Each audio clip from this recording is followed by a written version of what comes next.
What's up, ladies and gentlemen, this is Saurus here, and today I have for you guys a Dragon Soul raid guide, and this time we're going to be looking at Ultraxion, and this will be for the 10-player normal mode. Ultraxion is a one-phase encounter, and for 10-player normal mode we brought 2 tanks, 3 healers, and 5 balanced DPS. Though there is a lot going on during this fight and a lot of abilities and things to think about, at its core, Ultraxion is basically a gear check. Though it did sound like I just contradicted myself there, let's get into these abilities and I'll show you what I'm talking about. At the beginning of the encounter, Ultraxion will pull all enemies with him into the Twilight Realm where they can bear the full brunt of his powerful Twilight assaults. Being pulled into the Twilight Realm grants players the Heroic Will ability. Heroic Will. The player's heroic will steals the caster's mind to resist the forces of Twilight. This pulls the caster out of the Twilight Realm for up to 5 seconds, but renders them unable to attack, cast spells, or move while concentrating. Unstable Monstrosity. Growing Twilight instability causes arcs of Twilight energy to erupt from Ultraxion's hide, inflicting very high Twilight damage every 6 seconds, split evenly amongst enemy players in the Twilight Realm and within 30 yards of the target. Every minute that Ultraxion remains in combat reduces the time between arcs by 1 second, to a maximum rate of 1 arc per second. In addition, the instability prevents Ultraxion from parrying attacks. Fading Light. Ultraxion sucks the light out of her current target and one random player, drawing them into the Twilight over 5 to 10 seconds. Upon expiration, players in the Twilight Realm instantly die. Players in the normal realm forcibly enter the Twilight Realm and are afflicted with Faded into Twilight. Faded into Twilight. Residual Twilight effects cause all threat against Ultraxion to be reset. In addition, no threat will be generated for 5 seconds. Hour of Twilight.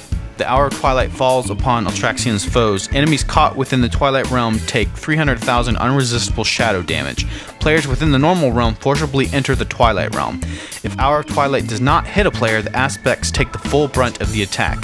This disrupts the shield protecting the aspects and heralds the end of all life on Azeroth.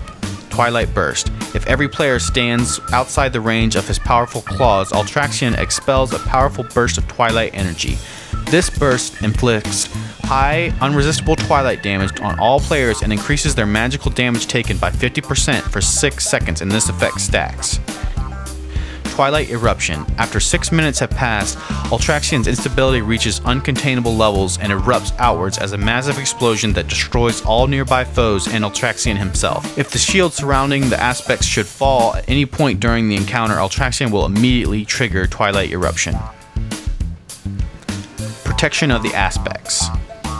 Alexstrasza gives Gift of Life. Alexstrasza creates a crystal of pure life energy. Activating the crystal imbues one healer with the essence of light itself, increasing healing done by 100% for the duration of the battle.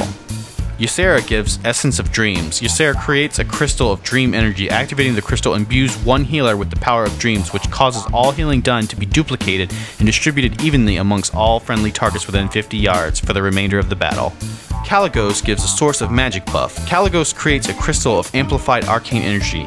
Activating the crystal imbues one healer with essence of magic, reducing the mana cost of their spells by 75% and increasing spell haste by 100% for the remainder of the battle.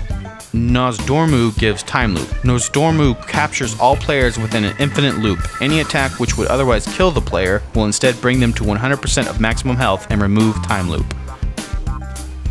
Thrall gives the Last Defender of Azeroth buff.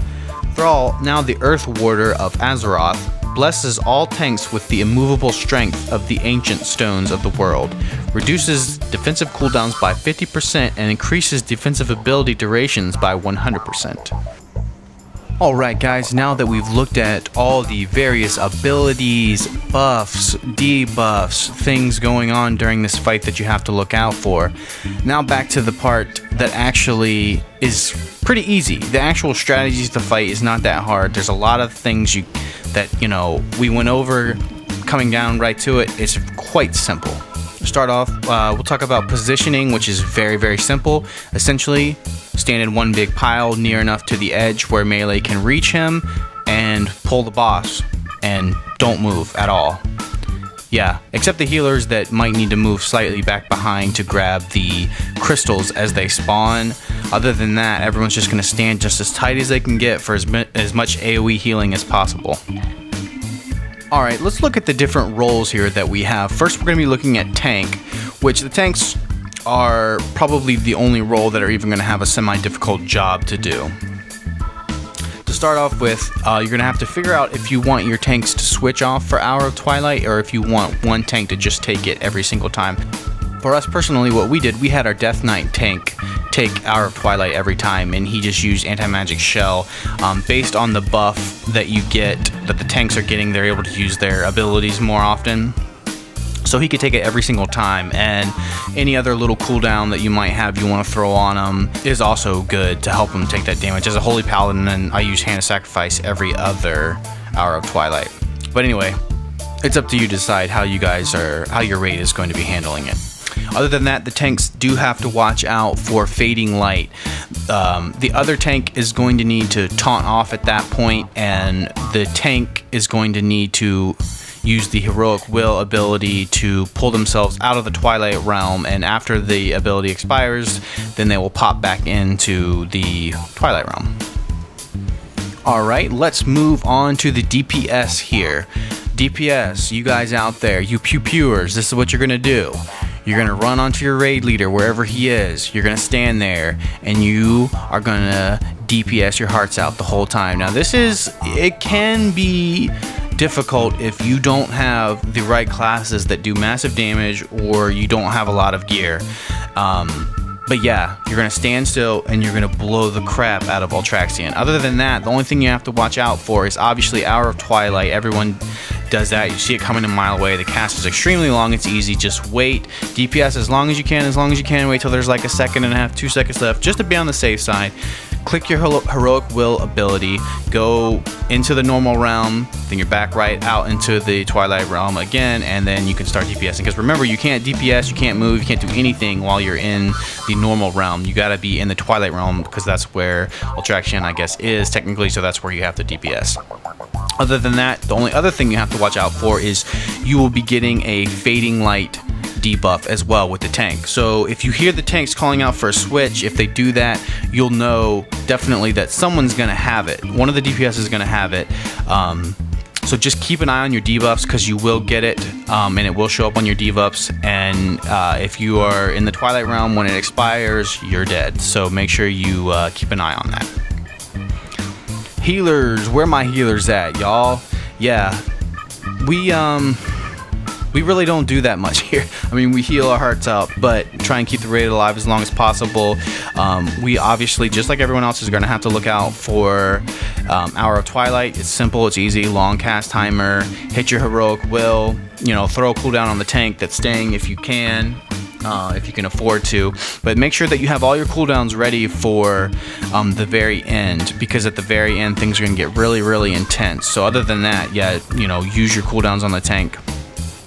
And also, as far as I know now, according to the Dungeon Journal, it says a random player will get Fading Light. The tank and a random player will get Fading Light. I've done Ultraxion, I can't say how many times, but it's been quite a lot.